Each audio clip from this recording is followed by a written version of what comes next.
Hola, ¿cómo están? ¿Qué tal? Hola Magali, ¿qué tal? ¿Cómo estás?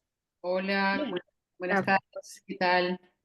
hola, ¿cómo Hola estás? a Por aquí. todas. Tal, esperamos unos minutitos a que la gente se vaya conectando, De acuerdo. ¿ya? Bien.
Buenas noches, ¿qué tal? ¿Cómo están?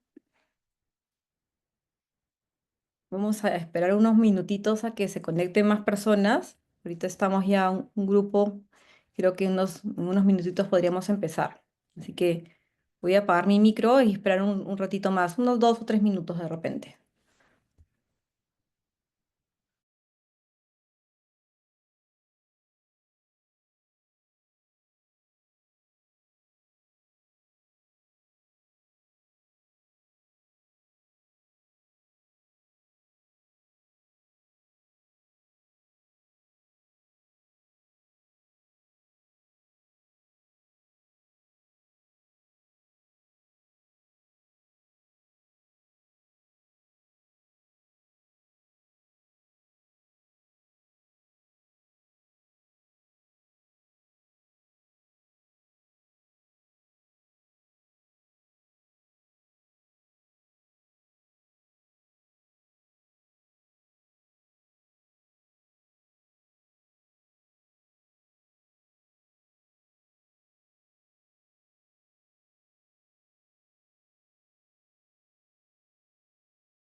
Ya somos 18. 19, creo que con 20 empezamos y ya que se vayan uniendo, me parece.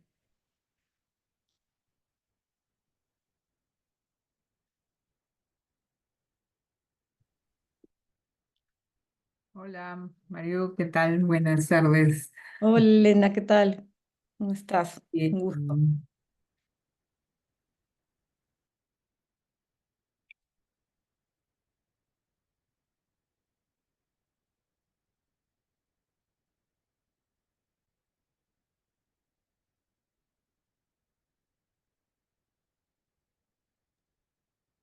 Ya, perfecto. Estamos con 21 participantes.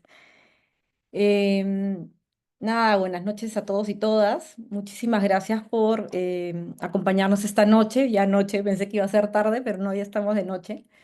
Em, Nada, felices de recibirlos en este primer webinar de interculturalidad en acción, de un ciclo de webinars que Rama Consultores viene implementando con mucha ilusión, con la finalidad de buscar un diálogo, el poder tener nuevas ideas en torno al enfoque intercultural, en un contexto en el que está siendo bien difícil comenzar a implementar este enfoque por el conjunto por el contexto, digamos, adverso que hay hoy en día a nivel internacional y también a nivel nacional, ¿no? Vemos las políticas, por ejemplo, migratorias un poco en contra de lo que significa la diversidad y la inclusión, ¿no? Entonces, nos parece relevante, importante volver a conversar estos temas, que sin duda en el país sí se ha avanzado, ha habido un avance considerable, pero hay también como un freno, ¿no? Como un momento en el que ya no se está haciendo o se necesita seguir trabajando en los desafíos que hay pendientes, ¿no?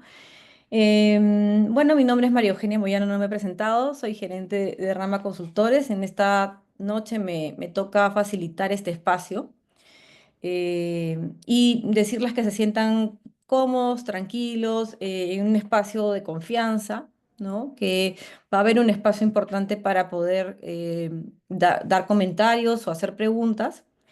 Esta noche me acompañan dos expertas en interculturalidad en dos sectores fundamentales para el país, el sector salud. Está Magali Blas con nosotros, luego ya la voy a presentar, y está Elena Urga, ¿cómo están?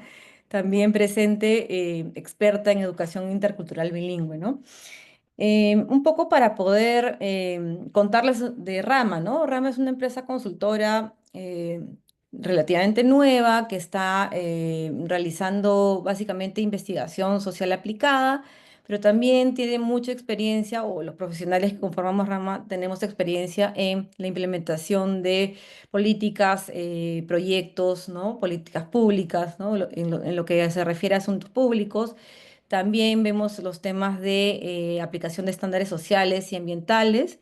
Y hay una línea importante de capacitación o fortalecimiento de capacidades, ¿no? Y justamente en ese marco estamos realizando este primer webinar, ¿no?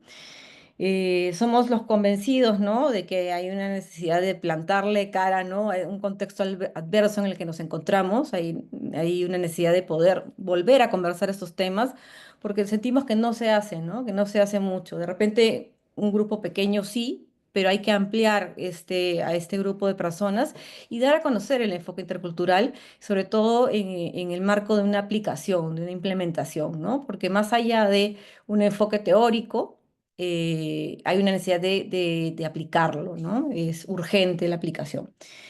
Un poquito también para poder explicar cuál va a ser la dinámica. Vamos a hacer primero un contexto, vamos a hablar un poco de lo que es la interculturalidad, de la importancia de la interculturalidad, algo muy cortito que va a estar a cargo de mí en este caso, y luego ya le voy a dar pase a nuestras dos ponentes y expertas en interculturalidad y en salud intercultural y en educación bilingüe intercultural, ¿no? Que nos acompañan esta tarde y a las que agradecemos muchísimo su presencia esta noche, ¿no? Así que no se diga más, somos 27, un buen número. Como les comentaba, es un espacio para reflexionar, dialogar, volver a revisar el enfoque, comenzar a aprender si es que no lo conocemos. Y tratar de aplicarlo desde nuestros espacios, ¿no? Dar espacio también a la innovación si es que se puede, ¿no? Así que empezamos, ¿no? Entonces, cuando hablamos de enfoque intercultural, uno de repente puede pensar que es un enfoque técnico, porque lo es, ¿no? Es un enfoque que se necesita aplicar porque está en las normas vigentes. Tenemos una política nacional de transversalización del enfoque intercultural, lo cual obliga al Estado a desarrollar servicios públicos con enfoque intercultural. Sin duda lo es, ¿no? Hay todo un marco teórico que sustenta el enfoque.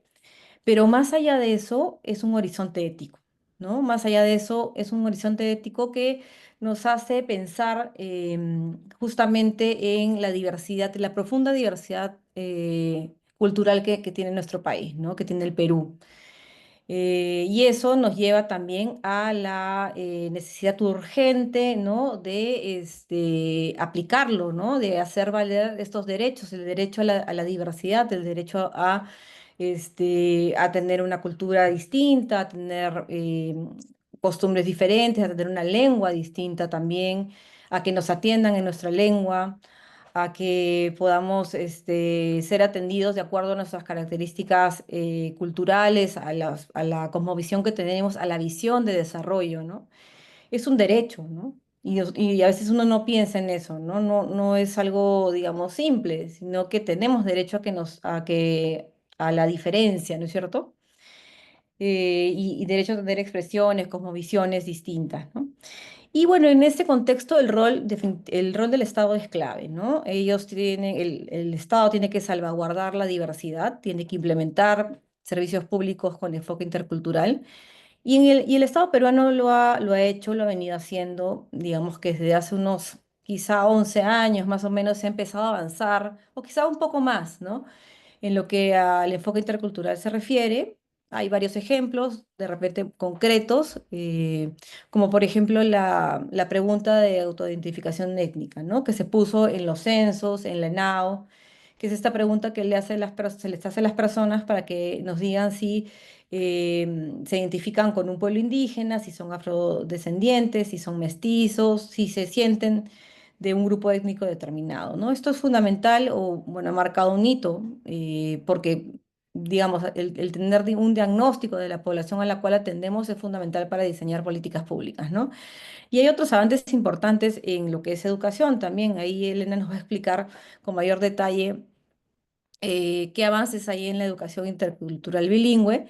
Y cuando hablamos de salud intercultural, también hay avances, hay normas técnicas importantes, por ejemplo, el parto vertical y muchas otras importantes, pero todavía tenemos desafíos, ¿no? Hay una brecha que cubrir, ¿no? Y esa brecha que necesitamos cubrir, necesitamos trabajar sobre todo en distintos campos, ¿no? Por ejemplo, hace algún tiempo se quiso sacar un protocolo para atender mujeres indígenas en los casos de violencia familiar, pero esto no llegó finalmente a concretarse, ¿no? Y este es, digamos, un sector en el cual no se ha avanzado, ¿no? O, por ejemplo, también en el acceso a la justicia, también hay un trabajo importante con las fiscalías interculturales, especializadas interculturales, no sé si el nombre exacto es así, pero aún hay muchos bloqueos o cosas por trabajar, ¿no? En el reconocimiento, por ejemplo, de la lengua de las personas que van a tener acceso a la justicia, o de sus costumbres o de su forma de administrar la justicia, ¿no? Entonces, digamos que no es que no haya avances, pero también hay una gran brecha, hay muchas necesidades. Ahora, no solamente es el Estado, también hay brechas en el sector privado, ¿no? Si bien las empresas se alinean a los objetivos de desarrollo sostenible, también nos damos cuenta que estos grandes proyectos que se implementan, proyectos de infraestructura, proyectos de minería, proyectos de gas, etcétera, tienen un montón de conflictos. Y eso definitivamente tiene que ver con el que no se implementa un diálogo intercultural, ¿no? No hay ese diálogo intercultural entre dos grupos que se sientan a conversar y que el uno se entienda al otro, ¿no? Y justamente por eso se generan estos conflictos, se genera la desconfianza. Entonces ahí también hay una gran brecha, un espacio por atender, una necesidad urgente de que funcione, porque eso afecta finalmente la sostenibilidad de los proyectos, pero no solamente la sostenibilidad de los proyectos, afecta también la calidad de vida de las personas que están en el ámbito de intervención, en el área de influencia de una empresa, ¿no? Entonces las empresas también tienen una responsabilidad en torno al enfoque intercultural. Entonces nos damos cuenta finalmente que todavía hay cosas por trabajar y tenemos que seguir insistiendo, ¿no? Porque, como lo he dicho hace un momento, ¿no? El contexto es adverso, ¿no? De repente, hace 20 años era adverso, pero ahora ha vuelto a ser adverso, ¿no? Hubo una época como de, digamos, luna de miel, ¿no? Donde las cosas avanzaron, y ahora yo siento personalmente que hay como un bloqueo, ¿no? Como que ya no se puede avanzar más, ¿no? Por cuestiones políticas, por la inestabilidad política, pero no solamente es acá, no solamente es en el Perú, a nivel internacional también, ¿no? Hay también un bloqueo, por decirlo de alguna forma, ¿no? O un estate quieto, ¿no? Ya no avances más. Entonces sí, necesitamos seguir conversando de estos temas, ¿no? Y ahí, bueno, dejo mi participación. Voy a darle paso a las ponentes. Primero voy a presentar a Magali para que haga su presentación. Ellas van a tener 15 minutos para poder cada una dar su presentación. Ellas van a enfocar en casos específicos donde se ha aplicado el enfoque intercultural en dos sectores fundamentales para el país, ¿no? El sector salud y el sector educación, ¿no? Que tienen eh, muchos asuntos por resolver todavía, ¿no? Entonces estamos con la doctora Magali Blas. Ella es médica, investigadora en salud pública, es directora del programa Mamás del Río, que es una iniciativa orientada a mejorar la salud materna, pero ha evolucionado este programa en otras líneas de acción o de trabajo relacionadas con la salud mental, el tema ambiental también y el empoderamiento comunitario, ¿no? Entonces, nada, le damos la bienvenida a Magali y nada, te dejo Magali con el micro. Puedes compartir sin problemas la presentación. Gracias. Genial, muchísimas gracias por la invitación. Siempre es un placer para mí hablar del tema de interculturalidad y sobre todo de interculturalidad en salud. Y hoy día les voy a hablar de un caso concreto, que es un programa que hemos venido trabajando hace ya 10 años, que se llama Mamás del Río, y que busca mejorar la salud de mamás y bebés en áreas rurales y remotas de la Amazonía peruana. Básicamente nos hemos concentrado en lugares donde ni el Estado ni las instituciones privadas llegan, y que ha evolucionado, como bien lo dijo Mariu, de un programa materno-infantil hacia una plataforma que busca incrementar el conocimiento en todo lo que es salud indígena, amazónica y rural, con diversas líneas de trabajo. Que no voy a detallar el día de hoy por tiempo, pero solo para que conozcan, estamos trabajando en salud mental, empoderamiento comunitario, prevención del embarazo adolescente y contaminación ambiental. Entonces, Mamás de Río se enfoca dentro de algo que se llama innovaciones sociales en salud, de lo cual vamos a aprender. Y hoy día les voy a hablar acerca de nuestro tránsito desde la investigación hasta la incidencia política. Justo hoy día vengo del Congreso porque estamos impulsando una ley que permita darle sostenibilidad al trabajo del agente comunitario, que les voy a contar más adelante.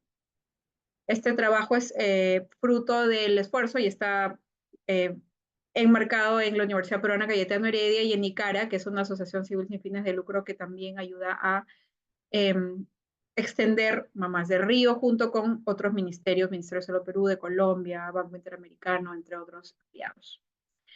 Entonces, ¿por qué centrarnos en salud materna e infantil en áreas rurales y amazónicas? Porque, como ya lo saben, las mujeres en áreas rurales tienen 4 veces más probabilidad de morir que en áreas urbanas y los niños 2 veces más probabilidad. Entonces, es importante trabajar con estas comunidades porque son las últimas beneficiarias en general de todo tipo de atención que da el Estado. Son las últimas a las que llega cualquier intervención, incluyendo la vacunación, y eso lo vimos en la vacunación contra el COVID. Esta es la foto de una mamá beneficiaria del programa y abajo van a encontrar las referencias de las publicaciones científicas que respaldan todo lo que les estoy contando. Magali, te voy a Entonces, interrumpir dale. para que presentes, porque está todavía el banner del evento. Ok. ¿Puedes dejar de compartir? Sí. Pensé, porque Ah, acá me pero parecía como, yo sí lo estaba, sí se veía, Ah, sí, entonces soy yo la que no lo sí, ve. yo estaba viendo el PPT, no sé sí, qué porque acá me dice. decía share presentation y me parecía como Ah, si lo qué estaban raro, ya viendo. yo no lo veía. Ya, bueno, si, Ya, si todos lo ven, no hay ok. problema. Ya, está bien. Ahí lo pueden ver, ¿verdad? Ahora no, ahora sí, pero ponlo en modo presentación. Sí, ahí lo pueden ver. Ya, genial. Entonces, esta elevada mortalidad materna e infantil está directamente relacionada a algo en lo que el Estado no se enfoca, que son los partos domiciliarios, que son sumamente frecuentes. De hecho, en nuestra publicación en el Lancet Regional Health hemos encontrado, describimos una prevalencia de 70% de partos domiciliarios. 7 de cada 10 mujeres en las áreas rurales donde trabajamos dan a luz en su casa. ¿Cuál es el mensaje que tiene el Ministerio de Salud? Todas las mujeres deben dar a luz en un establecimiento de salud. Y estamos de acuerdo con eso. Deberíamos incentivar a que las mujeres den a luz en un establecimiento de salud porque eso disminuye la mortalidad materna e infantil. Sin embargo, esa no es la realidad para muchas mujeres en Amazonía. Entonces, ¿cuál es el plan para ellas? La respuesta es, de parte del Ministerio de Salud, no hay ningún plan. No hay ningún plan para mujeres que van a dar a luz en su casa. No hay equipos de parto limpio, etc. Entonces, por eso es que nos hemos enfocado en esta población. Y yo viví esta realidad mientras estaba embarazada, llevé mis 2 embarazos trabajando primero en Loreto, en Amazonía Rural y luego en Ucayali, con comunidades indígenas. Y ahí estoy con mi hija mayor, en ese momento tenía 6 meses, pero pude entender y vivir en carne propia lo que es llevar un embarazo y a un niño en un área rural, donde no tienes acceso ni siquiera a una prueba de embarazo, ni siquiera a un control de la presión arterial, porque ni siquiera hay tensiómetro en los establecimientos de salud, es decir, hay condiciones sumamente precarias. Entonces, por eso es que decidí enfocarme y redireccionar de investigación en infecciones de transmisión sexual hacia mejorar la salud materna infantil en áreas rurales. Y gracias al apoyo y el financiamiento competitivo que ganamos de Grand Challenges Canadá y el Consejo Nacional de Ciencia y Tecnología, es que implementamos Mamás del Río. Y ya venimos operando 10 años.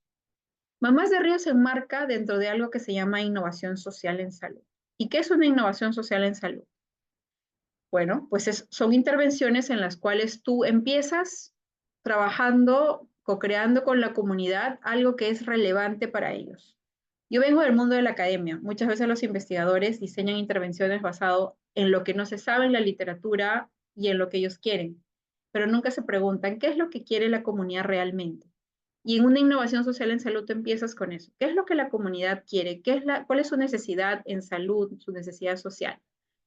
Y entonces, eso es una de las características de una innovación social en salud. También algo importante es que hay un liderazgo compartido con las comunidades. No eres tú como investigador que vas con tu idea y lo implementas en ese lugar, sino trabajas con la comunidad de una manera compartida, con co-creación de la intervención, que ahora vamos a ver cómo lo hicimos, y finalmente que influencia las políticas públicas.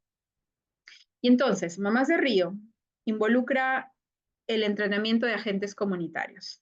La mayoría, digamos, de la inversión y el esfuerzo que hemos puesto es entrenar a las comunidades. Entonces, trabajamos entrenando a los agentes comunitarios como Regner, que está ahí en la foto, que hace visitas domiciliarias a mamás con sus bebés con una tableta con la cual muestran contenido educativo que ha sido creado con las comunidades y recogen información de salud. Entonces, este es un ejemplo de una visita domiciliaria. Trabajamos en las comunidades y esta es una foto en la frontera. También entrenamos a alguien muy importante, que es la partera. Olvidada totalmente por el gobierno, las parteras no son tomadas en cuenta en el Perú para nada, a pesar que ellas son las que van a atender los partos en comunidades rurales. 60% de los partos en áreas rurales que son domiciliarios son atendidos por parteras. El gobierno las entrena, cero. No son involucradas. ¿Por qué?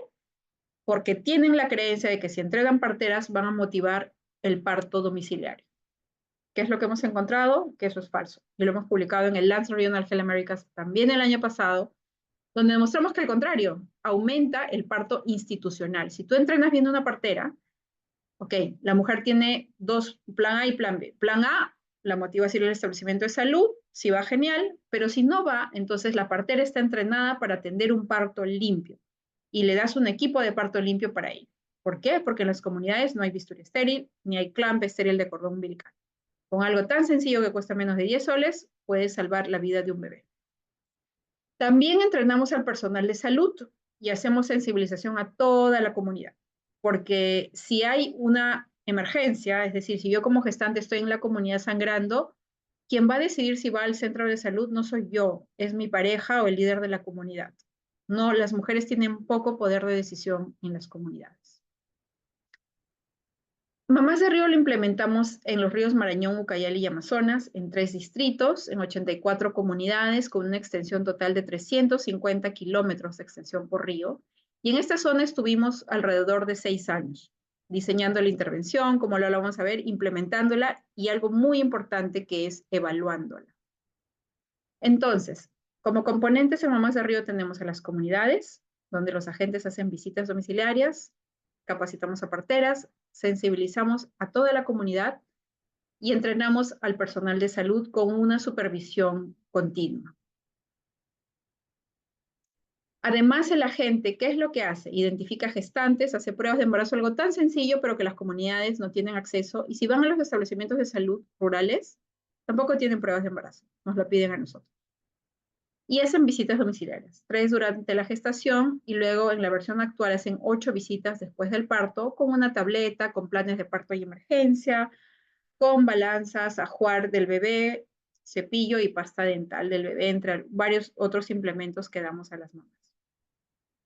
Tenemos amplia investigación que respalda nuestra intervención. Podemos contar cada parte de nuestro programa desde la investigación inicial para ver las prácticas culturales de las gestantes y sus familias, hasta el efecto de la intervención y lo que pasamos por la pandemia de la COVID en publicaciones en revistas importantes como el Lancet Regional Health, the British Medical Journal o PLOS. Entonces hemos pasado todo un proceso que voy a resumir, pero primero hemos conocido a la comunidad, hemos vivido en ella, hemos identificado, por ejemplo, a través de entrevistas, que la mayoría de partos ocurren en la casa, donde no hay una adecuada atención del recién nacido, y la madrina, por ejemplo, que es quien corta el cordón umbilical, es muy importante en la relación entre la mamá, la familia y el bebé. Porque la madrina, si yo me muero dando a luz, va a cuidar a mi bebé. Y si no me muero, me va a cuidar a mí. Me va a dar de comer y me va a dar, va a limpiar mi casa. ¿Qué pasa en los establecimientos de salud que no tienen entrenamiento en interculturalidad? Dicen, solo la gestante entra. Como por ejemplo mi entrenamiento en la Universidad Cayetano, en el Hospital Cayetano Heredia, en gineco, solo la mamá que daba luz entraba. Entonces, ¿quién va a querer perder a su madrina? Nadie. Obviamente esa es una de las tantas razones por las cuales no van a los establecimientos de salud. Y por eso es importante entrenar al personal de salud en todos estos aspectos. También hicimos una investigación para demostrar que los agentes podían usar tecnología en áreas rurales remotas sin acceso a Internet. Y acá lo demostramos. Ella es una agente comunitaria de San Martín de Tipixca, por ejemplo. Y esta es una de las láminas más importantes porque aquí demostramos que Mamás del Río mejora casi todos los indicadores de atención esencial del recién nacido relacionados al cuidado térmico del bebé, a la lactancia materna y el cuidado del cordón umbilical. Y esto lo publicamos en el Lancet Regional Health. Y además, no solo esto, sino que también nuestra intervención demostró que incrementa el parto institucional. Es decir, no aumentamos el parto domiciliario por entrenar parteras y agentes. Al contrario, incrementamos el parto institucional y los cuidados del recién nacido durante los primeros días.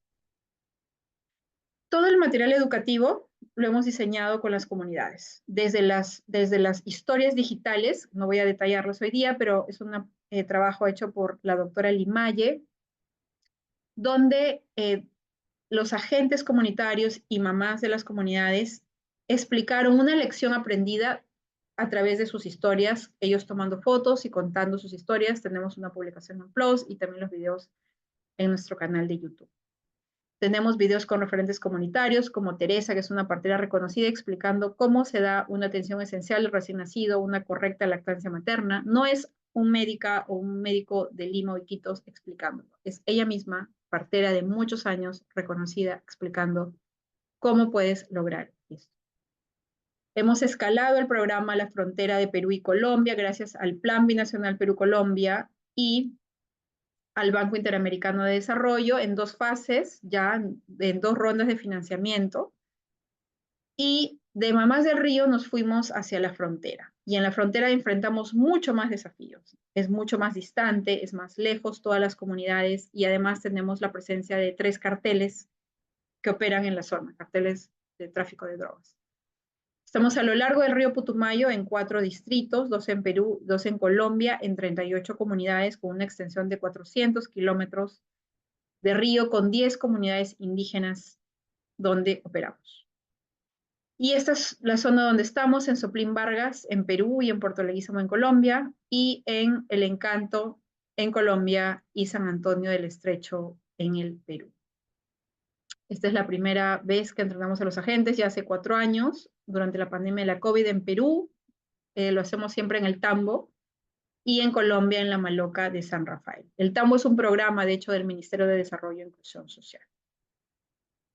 Tenemos nuevos componentes ahora, no solo promovemos la salud materno-infantil, sino hacemos vigilancia comunitaria para la identificación de casos de violencia, promovemos el acceso a tecnología sanitaria, incluyendo métodos anticonceptivos, y algo vital, que es promover el acceso a programas sociales del gobierno, como por ejemplo Juntos y el acceso a las PIAs.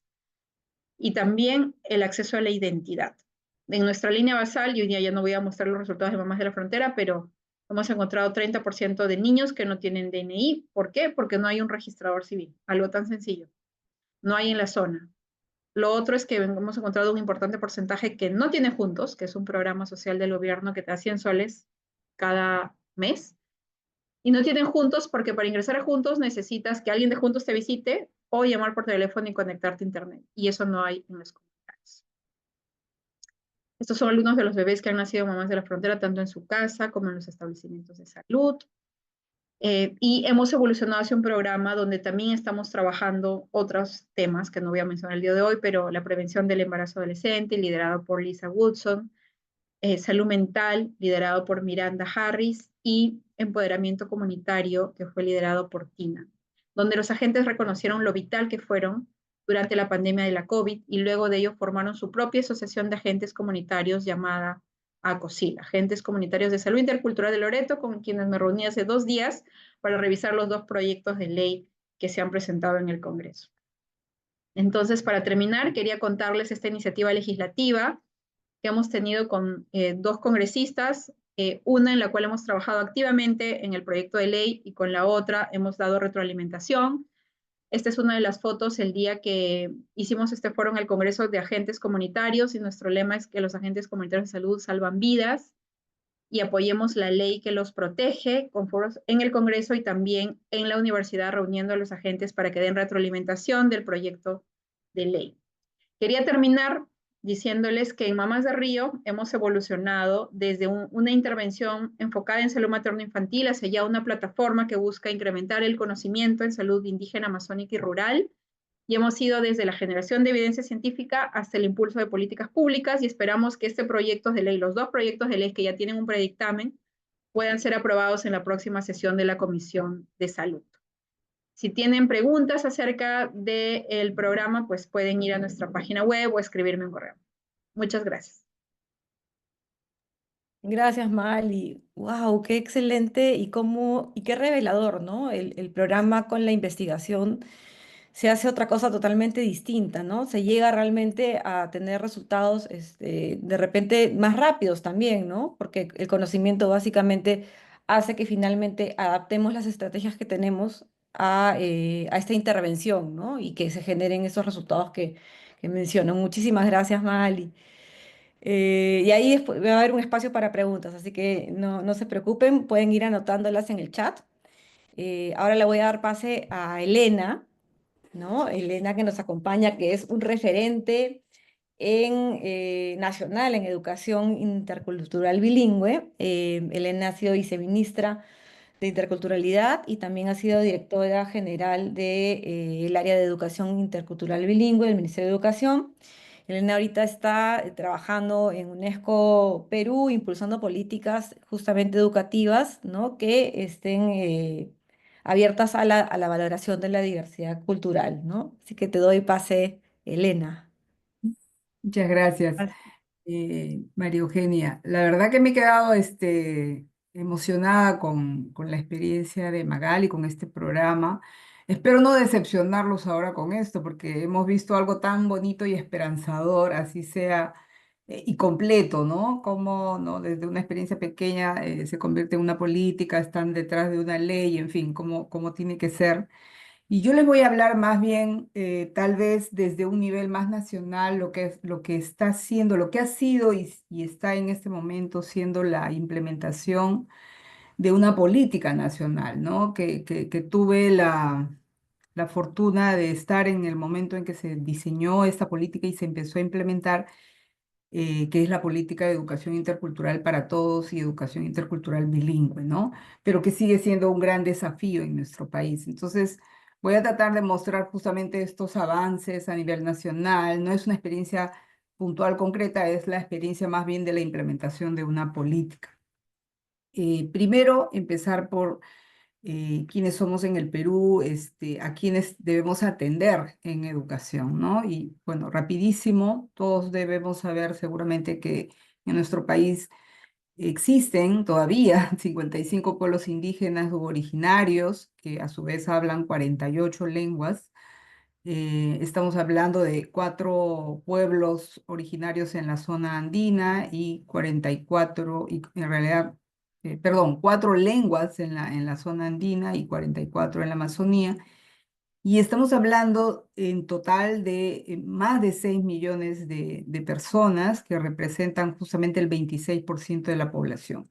Y además tenemos a la población, al pueblo afroperuano, ahora reconocido como pueblo, que llega casi a bueno, cerca a 1 millón y que representan el 4% de la población. Y hablando de estudiantes, estamos hablando de más de 1 millón, o sea, 1.239.000 niños, niñas, adolescentes de pueblos originarios en todo el Perú, en zonas urbanas, en zonas rurales, que requieren, que deberían ser atendidos con una educación pertinente, de calidad, que es lo que normalmente llamamos una educación intercultural bilingüe, ¿no? Como ya creo que lo mencionó Mariú, en nuestro país tenemos una política de transversalización del enfoque intercultural que está a cargo del Ministerio de Cultura, ¿no? Esta política sigue vigente, tiene estos 4 grandes ejes y se trata de impulsar justamente una gestión intercultural en el Estado peruano, ¿no? Reconociendo la diversidad del país, haciendo que se elimine toda forma de discriminación y haciendo un trabajo de inclusión social de los pueblos indígenas y afroperuanos. En educación, tenemos esta política de educación intercultural para todos y educación intercultural bilingüe orientada a pueblos indígenas originarios, ¿no? Esta política tiene 4 grandes ejes que justamente vamos a empezar a mirar más en detalle. Y antes de eso, eh, yo les voy a hablar un poco más, porque es lo que más se ha trabajado desde esta política, la atención a la población indígena, cómo se ha avanzado, porque es lo que en realidad nos interesa ver, ¿no? Que es la población excluida históricamente. Pero también es fundamental que en nuestro país se avance en una educación intercultural para todos, ¿no? Por eso es que esta política, desde su inicio, tenía estos 2 componentes: interculturalidad para todos, o sea, para todo el sistema educativo, y educación intercultural bilingüe para pueblos indígenas. Y rápidamente me gustaría señalar justamente qué significa una escuela intercultural para todos, ¿no? Que es una escuela donde se fomenta el reconocimiento de la valoración, el reconocimiento y valoración de la diversidad cultural. O sea, todo niño, niña, adolescente en el Perú debería saber la diversidad del país, valorarla, conocer los pueblos indígenas que tenemos, las lenguas, fortalecer su identidad, la identidad que tienen y a partir de sus propias herencias culturales. Debería ser una escuela que lucha contra toda forma de racismo y discriminación dentro y fuera de la escuela. Y también en una escuela no indígena se debería promover el aprendizaje de una lengua originaria del Perú, ¿no? Es lo que siempre se ha dicho, que todos deberíamos aprender en una escuela de Lima, una escuela de Ayacucho, cualquier escuela del Perú, deberíamos aprender, además del castellano, que es en este caso la primera lengua, una lengua originaria como segunda lengua y el inglés como lengua extranjera, ¿no?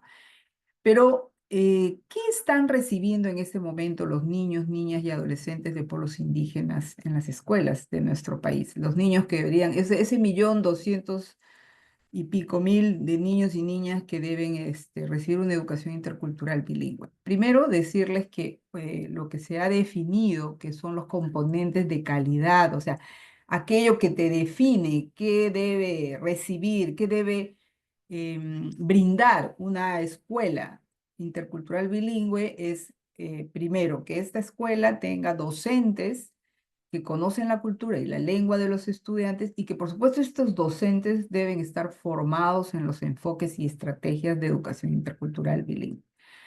A su vez, esta escuela debería implementar un currículo o una propuesta pedagógica pertinente, ¿no? Intercultural, y que justamente ahora hablamos de hacer este diálogo de saberes, ¿no? Un currículo que recoge los saberes de las culturas locales y que a su vez articula el conocimiento escolar, el conocimiento científico, algo como lo que nos ha dicho Magali en el caso de salud, ¿no? Cómo las parteras aportan su conocimiento tradicional, el conocimiento propio de la cultura para la atención a las mujeres en el parto, pero también las capacitan en cosas nuevas, en cosas, en cuidados que hay que tomar en cuenta para evitar infecciones y etcétera, etcétera, ¿no? Entonces, lo mismo en educación, el currículo tiene que hacer este diálogo de saberes entre las cosas, entre el conocimiento de las culturas originarias de los estudiantes y los saberes nuevos de la ciencia, de los conocimientos académicos que trae el currículo. Y esta escuela debe también tener materiales, tanto en lengua originaria, ¿no? como en castellano. Los niños y niñas de esas escuelas deberían tener materiales en las dos lenguas, en su lengua ya sea shipibo, ayánica, shawi, quechua, aymara, etcétera, ¿no? Y todas estas, además, esta escuela debería tener una gestión participativa donde participa la comunidad, donde participan las familias, ¿no? Y donde además se promueve la participación de los sabios, las sabias, los conocedores de la cultura de la comunidad, que es lo que caracteriza a una escuela EIB. ¿Qué es lo que estaba ocurriendo? Bueno, cuando se aprobó esta política, se aprobó junto con un Plan Nacional de Educación Intercultural Bilingüe. Esta es la primera política, yo creo que en el sector educación que se aprobaba y que venía de la mano con su plan de implementación, ¿no? Y este plan de implementación pasó por un proceso de consulta previa a los pueblos indígenas en el año 2014 y 2015, ¿no? Se aprobó finalmente el 2016, pero el proceso de consulta, de diseño de la política y del plan fue el año 2014, 13, 14. El 15 en realidad se hizo el proceso de consulta previa y el 16 finalmente se aprueba, después de estar ya implementando, ¿ah? Porque esta política, al revés de otras, no es que se diseña en una oficina del Ministerio de Educación, sino que más bien se empieza a implementar desde el 2012, 13, 14, y cuando se aprueba en el 2016, es el resultado de un proceso que ya venía implementándose y mejorándose y sistematizándose para finalmente aprobarse.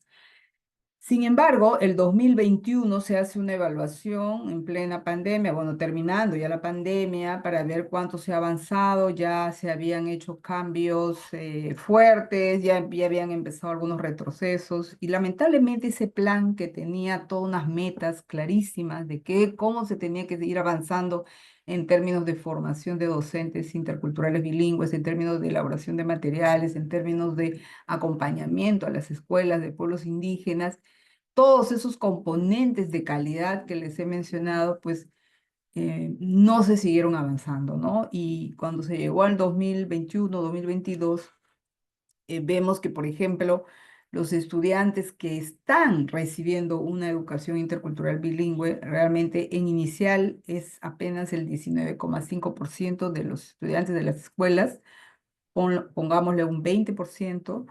En el Plan Nacional de IBE se esperaba que al 2021 estuviéramos en un 36,7% de haber logrado que accedan, ¿no? Y con cálculos que además se podían alcanzar si se hubiese contado con el empuje, la decisión política y el presupuesto que se habían establecido. Y en primaria, pues un 21,6%, ¿no? Eso significa escuelas donde tienen el docente bilingüe, donde están implementando un currículo y cuentan con material, un currículo de IB y cuentan con materiales educativos. O sea, los que tienen estos tres componentes de calidad que son los que te garantizan una educación de verdad, de calidad, una educación intercultural y bilingüe de calidad, bajito, ¿no? Promedio de 20% nada más de todas las escuelas que atienden a niños de pueblos indígenas. En cuanto a los docentes, que es el otro tema crítico, vemos que, bueno, hay otra lámina que después les voy a mostrar donde se ve la brecha, ¿no? Cuánto falta de docentes bilingües, nos faltan maestros bilingües para atender toda la demanda de todos los pueblos indígenas en todos los niveles, inicial, primaria y secundaria. Pero de los maestros que están trabajando en este momento en las escuelas, solo el 78% tienen, digamos, las competencias lingüísticas, o sea, hablan la lengua, ¿no? Tienen un manejo adecuado, básico de la lengua, y mucho menos, apenas el 12% en inicial y el 13% en primaria tienen forma educación intercultural bilingüe. O sea, muchos son profesores que pueden hablar la lengua, pero no han terminado la carrera o no tienen, o tienen formación en educación, pero no en EIB, o profesores de otras especialidades, pero que están en escuelas EIB, ¿no? Profesores castellano hablantes, por ejemplo. Entonces, esa es la crítica realidad. Una de las cosas en las que sí eh, fue en la elaboración de materiales, incluso ahora, aunque tengo entendido que este año se han impreso menos materiales que otros años, porque ha habido años seguidos que que el ministerio ha estado brindando materiales en las diferentes lenguas indígenas, se han hecho materiales en 37 lenguas, no en todas las áreas, pero sí en las áreas principales: comunicación, matemática, personal, social, ciencia y ambiente, ¿no? Y en las lenguas mayoritarias, obviamente hay lenguas donde solo se ha trabajado primer y segundo grado o hasta cuarto grado, pero las lenguas como quechua, aymara, shipibo, xánica, wajún, shawi, que son las mayoritarias, tienen materiales hasta el sexto grado de primaria, todo inicial y primaria, ¿no? En secundaria, en realidad, no se ha avanzado prácticamente nada todavía, ¿no? ¿Es posible mejorar los aprendizajes de los niños indígenas? Yo les quería comentar que sí es posible. Hemos logrado en el año 2014, por ejemplo, o sea, la evaluación que se hizo en el año 2013, perdón, el 2014, pero que salen los resultados en el 2015, en marzo, la unidad de medición de la calidad del Ministerio de Educación no son evaluaciones que hace la escuela o que hace la misma dirección de EIB, ¿no? Es la UMC, la Unidad de Medición de la Calidad, que hace las evaluaciones censales en todo el país. También evalúa, en ese momento se evaluaban en 5 lenguas originarias.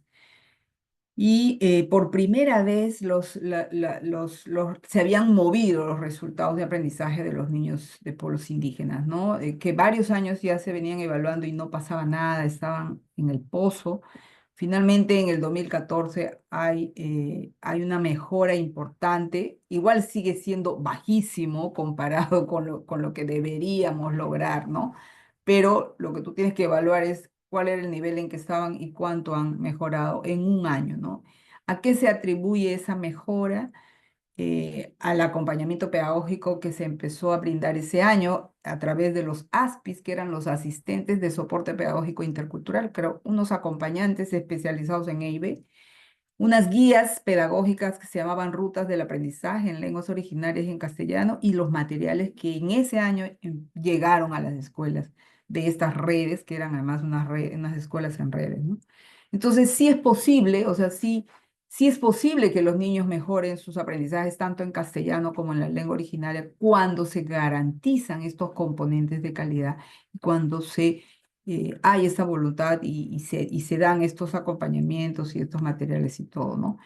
Em, una de las cosas que establece esta política es que hay un modelo de educación intercultural bilingüe que tenía 3 formas de atención. El año pasado, 2024, se eliminó una de las formas de atención. Se consideraba que EIB de fortalecimiento cultural, que era para las zonas donde los niños indígenas todavía hablan su lengua como lengua materna y el castellano es la segunda lengua, pero también se habla de un modelo, de una forma de atención de revitalización cultural para las comunidades que cada vez son mucho más ahora, que están perdiendo la lengua originaria. El castellano ahora es su lengua materna y la lengua requiere ser revitalizada. Esa era otra forma de atención en EIB. Y la EIB en ámbitos urbanos, que es distinta en el sentido de que que puede haber diversas culturas, diversas lenguas, ¿no? Son contextos multiculturales que requieren también otro tratamiento. En este momento solamente han quedado estas 2 primeras formas de atención. La de EIB en ámbitos urbanos hacía mucho ruido, había muchas quejas, protestas, incluso de maestros castellano hablantes que sentían que se les estaban quitando las plazas, ¿no? Que no podían trabajar en esas escuelas consideradas EIB. Y es toda una problemática muy grande, ¿no? Y como hay falta de voluntad política, se cede y se va dejando las reformas, se va dejando de lado las cosas que se habían avanzado. El tema de los docentes sigue siendo crítica, ya les dije, nos faltan profesores nuevos para atender a toda la demanda, ¿no?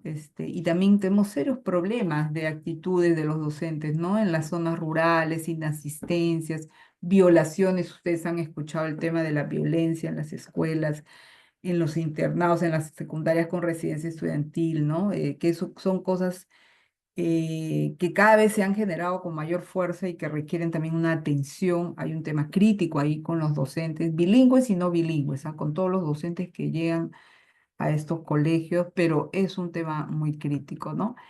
Creo que me queda muy poquito tiempo, solamente voy a avanzar en realidad aquí en esta última tengo el resumen de lo que igual iba a plantear. Entonces, a modo de resumen, si bien es cierto, hemos avanzado en un sistema de información, hoy en día sabemos cuántos niños están en qué escuelas, de qué lenguas, de qué pueblos, cosa que no se sabía en el 2011, por ejemplo, cuando empezamos, no había un sistema de información.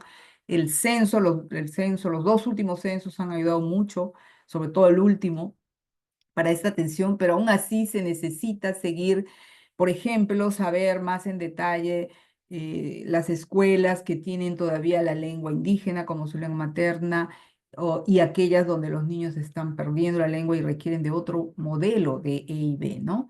Se necesitan nuevamente planes estratégicos. Prácticamente el ministerio ha dejado de lado ya el plan estratégico que sin embargo, no se han logrado las metas, ¿no? Entonces, no se han logrado todas las metas, pero el plan ya no se implementa, ya no se sigue con los indicadores, hace falta eso.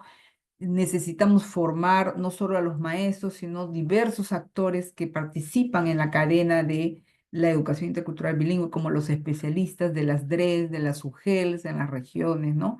Esa sigue siendo una política marginal. Hubo un momento en que sí se volvió como una prioridad, se notaba en las regiones que había una efervescencia porque desde el nivel más alto del Ministerio de Educación se puso eso como una prioridad. En ese momento no, vuelve a ser una política marginal donde ya a nadie le interesa, nadie lo pone como prioridad. Se requiere la participación de los pueblos indígenas y comunidades en la toma de decisiones. Hay una instancia que se creó en el 2012 que es la Comisión Nacional de Educación Intercultural Bilingüe, donde están las 7 organizaciones indígenas representativas, las mismas que participan en el Ministerio de Cultura y en otros sectores como el Grupo de Trabajo de Pueblos Indígenas de Cultura. Son esas mismas organizaciones que, es más, el Ministerio de Educación empezó con esa comisión de EIB, pero está también totalmente ya burocratizada, no tiene fuerza y falta un impulso, ¿no? O sea, realmente, y del ministerio tampoco les hace mucho caso. Obviamente que falta el presupuesto acorde a la demanda, o sea, sigue, en un momento esta política llegó a tener un importante presupuesto que aún así todavía faltaba, pero ahora se ha vuelto a reducir tremendamente, ¿no? Y con decirles que cuando entramos al sector en el 2011, el presupuesto de la EIB era de 5 millones de soles. Llegamos a tener en el 2013-14 60 millones de soles, en un momento 120 millones de soles al 2017, por ejemplo, que fue la cumbre, digamos, con los acompañantes de las escuelas, ¿no? Con ese presupuesto para el acompañamiento pedagógico. Hoy en día nuevamente tienen, tengo entendido, unos 12, 13 millones de soles, es todo lo que vuelven a tener la EIB. Y bueno, hace falta implementar el modelo de EIB con todos sus componentes de calidad, como les decía, ese es el tema más importante, ¿no? Muchas gracias. Gracias, Elena. Eh, Interesante y clara la ruta, ¿no? O sea, hay un modelo ya desarrollado, hay una necesidad de implementarlo, y que haya voluntad política para que se implemente, ¿no? Con sus componentes, con todo desarrollado para que el Estado simplemente lo ponga en práctica. Sino que hay otras fuerzas más poderosas que están evitando que esto se dé, ¿no? Y lo que, no, bueno, no me llama la atención, sino que lo resalto es el hecho de que tanto en el tema de salud como en el de educación, la data sustenta las intervenciones, ¿no? O sea, hemos visto cómo la información de las escuelas CIB, cómo se han incrementado los conocimientos de los estudiantes, ¿no? Cómo han mejorado los resultados, ¿no? Y lo mismo en el tema de salud, ¿no? Entonces, la información es muy importante en este caso y simplemente hay que ver cómo esa información impacta, ¿no? Impacta y impacta principalmente en los políticos, ¿no? Que es el gran problema o gran hándicap que tenemos como país, ¿no? Gracias, Elena. Súper interesante y me imagino que para muchos de los participantes revelador, porque no mucha gente sabe cómo es que, si realmente existe un modelo, y sí lo hay, ¿no? Entonces es importante conocerlo. Perfecto, ya estamos un poquito por terminar, pero sí hay algunas preguntitas que sí me gustaría responder de parte de las ponentes.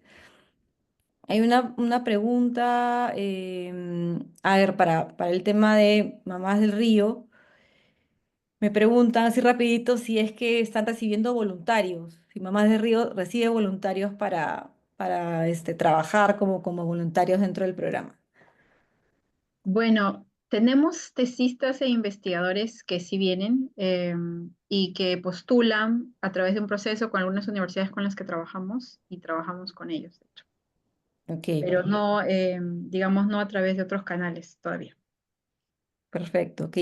Hay otra pregunta que tiene que ver con el MINSA, ¿no? Dice Pilar, ¿cómo lograr que el MINSA acepte y valore el trabajo de las parteras y agentes comunitarios de salud, quienes hacen un trabajo casa por casa y conocen mejor la realidad de las comunidades, ¿no? Los agentes comunitarios deberían ser reconocidos económicamente. Esa es otra pregunta.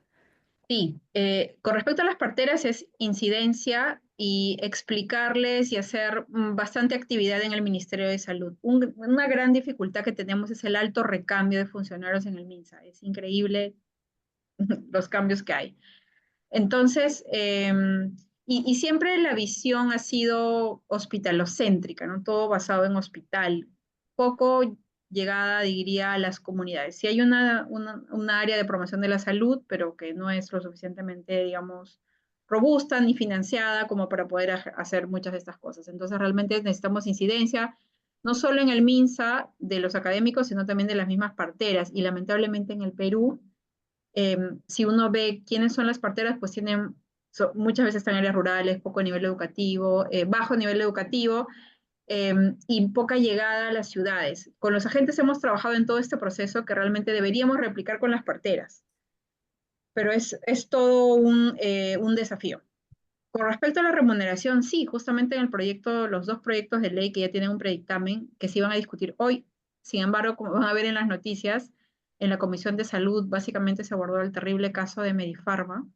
Mm. Entonces eso no permitió que discutiéramos hoy día eso. Esperamos que sea o el viernes o el próximo martes.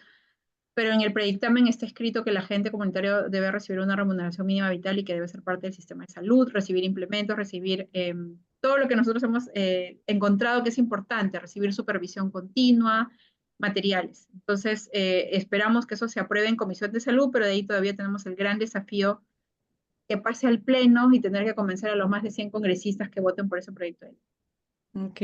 Otra pregunta para Mamis del Río. Dice, ¿qué tipo de conocimientos propios de las parteras han sido incorporados en la capacitación del personal de salud?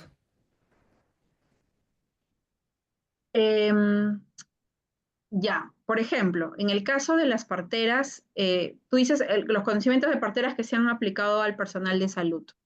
Espérame un ratito que es una llamada urgente. Hay una presentación. Bueno, una de las cosas es trabajar con el tema de interculturalidad.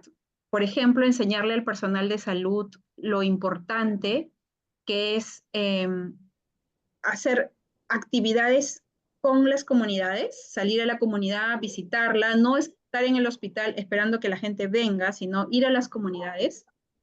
Y además, por ejemplo, lo importante que es que dejen pasar a la madrina, que el parto no sea horizontal, que es todo un reto, porque si bien en el Andes se ha trabajado bastante en parto vertical, esto no ha llegado a la Amazonía todavía. Entonces es un gran desafío que enfrentamos, devolver la placenta y muchas actividades, y en otras palabras, respetar las cosmovisiones de las comunidades y adaptarse a ellas, porque digamos, y ese es otro problema, las personas que van como los serumistas no necesariamente son entrenados en conocimientos y en actividades interculturales. Lo importante del enfoque intercultural y eso no lo recibimos en la universidad, que es también otra área en la cual tenemos que mejorar. Ok, perfecto. Ahora me paso al lado de educación. También que Catuto nos pregunta, ¿no? ¿Cómo se está incorporando el enfoque intercultural en la implementación de infraestructura educativa, es decir, construcción o mantenimiento de escuelas? Nos pregunta Bueno, ese es un tema en Elena. realidad crítico en el Estado en general, ¿no? Y en educación creo que es lamentablemente uno de los peores casos. Yo recuerdo cuando empezamos la gestión en el 2011, una de las cosas que quisimos impulsar como parte de una estrategia que llamamos las escuelas Marca Perú, así les empezamos a llamar en esa época a las nuevas escuelas que queríamos construir, ¿no? Eran escuelas para, por ejemplo, adaptadas a la Amazonía, a la zona andina, ¿no? Que pudiéramos diversificar la infraestructura. Teníamos modelos de escuelas de la selva central que se habían construido en Mazamar y en algunas comunidades ayánicas y que eran circulares, bueno, hexagonales, ¿no? Que tenían la primera parte de material noble, de ladrillo, de cemento, y la parte de arriba de madera y con unos techitos de palmeras y eso, pero muy bien trabajados que te duraban un montón, los techos de palmera, ¿no? Bueno, eso fue imposible, eso fue una batalla perdida para que PRONIEC del Ministerio de Educación, que es la instancia que ve en la infraestructura, pudiera aceptar. Decían, no, hay una norma, hay una ley que te dice cómo tiene que ser la infraestructura que hace el Estado, las escuelas tienen estas características. No se puede, o sea, no se puede y de verdad que fue casi imposible, fue imposible, salvo cuando se han trabajado después cuando hubo un cambio. Hubo una cosa que se llamó el Plan Selva. Dentro del Plan Selva sí se diseñó una infraestructura alternativa, pero que tampoco resultó buena en el centro. O sea, era muy interesante, atractiva, con madera, con fierro, pero resultó carísimo. Era un modelo que se había hecho más para presentarlo en la Bienal de Venecia y de hecho recibió una mención honrosa en la Bienal de Venecia, esta infraestructura, pero se implementó, creo que 6 colegios en la Amazonía tuvieron esa infraestructura, y no más porque tampoco era muy adecuada, salía carísimo por el tema del fierro, la madera misma, no se trabajó, digamos, desde una mirada de la madera de la zona y entonces vamos a promover el uso de la madera de la zona.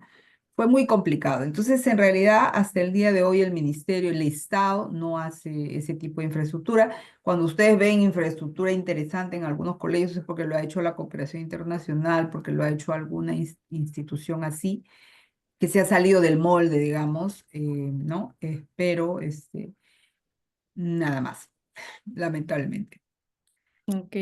Hay otra pregunta interesante porque es como que juntar dos enfoques, ¿no? El enfoque intercultural y el tema también de la atención a personas con discapacidad, ¿no? Dice, quisiera saber si los materiales que Mm. que incluyen las lenguas indígenas incorporan ajustes razonables para que sean usados por niños y niñas con discapacidad, es decir, niños indígenas sordos, ciegos, con discapacidad cognitiva y psicosocial. Lamentablemente no, no, porque, y bueno, eso sí es como para hacer digamos, una autocrítica, ¿no? Un mea culpa, porque era tal o sea, era tal las necesidades, las carencias que habían, que querer abordar todo era casi imposible. Entonces se empezaron a hacer los materiales en los primeros años, en el 2012, empezaron los materiales en las lenguas indígenas y había que trabajarlos de manera intercultural, eran diferentes para cada pueblo, la metodología era la misma, pero cada pueblo con sus conocimientos, con su cultura, con sus relatos, ¿no? Que en realidad ahí se escapó totalmente el tema de la discapacidad, ¿no? Después sí hubo esfuerzos por incluso articular con la dirección que tenía a cargo eso. Es algo que, por ejemplo, después de los primeros 5 o 6 años se podía haber hecho ya se debería estar haciendo ese nivel ya de adaptación, efectivamente, pero hasta donde yo sé, el ministerio ya no ha seguido avanzando en esa línea, ¿no? O sea, el tema de discapacidad en pueblos indígenas, en educación intercultural bilingüe, sigue siendo un gran vacío. Eso sí es cierto, ¿no? Ujú. Ok, acá hay una pregunta interesante que tiene que ver con el currículum o con el tema curricular. Dice, ¿no se ha discutido el tema curricular para generar un currículo diferenciado para que no haya una ruptura entre el contenido curricular y las necesidades de las comunidades en términos de uso o protección de sus recursos, por ejemplo? En eso sí o sea, toda la propuesta pedagógica de educación intercultural bilingüe, digamos, no el currículo nacional, ¿no? Sino que hay una propuesta pedagógica de cómo se trabaja ese currículo nacional, adaptándolo ya a las realidades amazónicas, andinas, ¿no? A las comunidades, a la cultura de cada pueblo indígena que si un maestro empeñoso lo quiere hacer, lo puede hacer, ¿no? Con esas orientaciones. Se trabaja a partir del calendario comunal, el calendario social productivo, y ahí es donde se ve el tema de la problemática del territorio, cuáles son los problemas que hay en el territorio y cómo mi currículo, la formación en la escuela debe responder a esas problemáticas, ¿no? Y en función de esas problemáticas que si se deberían trabajarse a través del método de proyectos de aprendizaje, pero vinculados con las actividades sociales y productivas de la comunidad. Por ahí es que se trabaja, se promueve, digamos, el conocimiento propio, se promueve esta mirada más ambiental, esta mirada más de cambio climático, de valoración del territorio y de alternativas productivas, pero es bien poquito lo que se hace. O sea, en términos teóricos está presente, pero en la práctica tú necesitas brindar mucho acompañamiento para hacer eso. Ahora, por ejemplo, nosotros en UNESCO que estamos promoviendo, ahorita estamos en fase de terminar el diseño de una propuesta pedagógica para la secundaria en la Amazonía, no solo para zonas indígenas, para Amazonía, sí, por ejemplo, sí se va a trabajar fuertísimo este componente más ambiental, productivo, pero porque es secundaria y porque además vamos a acompañar a 20, 25 escuelas, no son muchas, ¿no? Puedes hacerlo, pero desde el Estado que tienes que garantizar que todos lo hagan, se necesita una estrategia mucho más, ¿no? Y es lo que no se ha hecho o se ha dejado de hacer. En un momento se hizo una buena estrategia de acompañamiento, pero ahora no hay nada de acompañamiento. Mm. Gracias, Elena. Creo que ya vamos cerrando. No, agradecemos la participación de todos y todas. Un poco para dar un cierre, hemos visto dos casos bien interesantes porque no necesitamos compararlos, sino ver un poco cuál es el contexto de cada uno, ¿no? En el caso de la salud, del proyecto, del programa, ¿no? De Mamás del Río, es un proyecto, un programa que ya se va a convertir seguramente en política pública, ¿no? Con esta norma que incorpora a los agentes comunitarios dentro de una norma con beneficios de otro tipo, ¿no? Pero todavía no es política pública, ¿no? Es una propuesta innovadora desde la academia, claro, que tiene toda la data para convertirse en política pública, ¿no? Y por otro lado tenemos todo el modelo de educación intercultural bilingüe ya ha hecho una política pública con un modelo desarrollado, pero con una serie de obstáculos para implementarse, ¿no? Por la falta de voluntad política, por el desinterés de los gobernantes y de otros sectores que no le interesa, no les interesa finalmente que se incorpore el enfoque intercultural en la educación, ¿no? Entonces podemos ver ahí comparar esos dos casos específicos, pero los dos muy valiosos en términos de lo avanzado, ¿no? Y de lo importante es que es tener información disponible para poder sustentar estas propuestas, porque claro, todo el modelo de educación intercultural bilingüe se ha pensado, ¿no? Milimétricamente para poder implementarlo con una serie de componentes, ¿no? Ya el hecho de que no se haya podido implementar por temas políticos es otro tema, ¿no? Pero ya sabemos que hay estos modelos, y en el caso de salud intercultural también sabemos que está el modelo de Mamis del Río que ha funcionado, ¿no? Y que se está ampliando a otras líneas de acción, ¿no? Entonces es muy importante darnos cuenta que sí se puede implementar el enfoque intercultural, ¿no? Se puede implementar y se ha implementado en este país. Que hayan habido retrocesos es otro tema que tenemos que trabajar y, digamos, como le dije desde un principio, plantarles cara, ¿no? Y acá, para eso estamos acá, para poder seguir conversando y empujando el carro hacia un mejor destino para la población, ¿no? Y para la población que, digamos, tiene el derecho a la diversidad, ¿no? Nada, muchísimas gracias por la atención, a las ponentes. Nada, un agradecimiento muy especial. Ha sido sumamente interesante conocer cómo están estos casos en estos dos sectores y ya les estaremos invitando para otros webinars en el ciclo que estamos preparando para ver otros casos importantes como por ejemplo el de justicia intercultural y el tema, y cómo mezclamos el tema intercultural con el tema de género, ¿no? Muchísimas gracias, ya nos vemos próximamente. Cuídense mucho, buenas noches. Gracias, gracias también a todos. Gracias. Chao, Cuídense. gracias. Chao. Adiós. Buenas noches.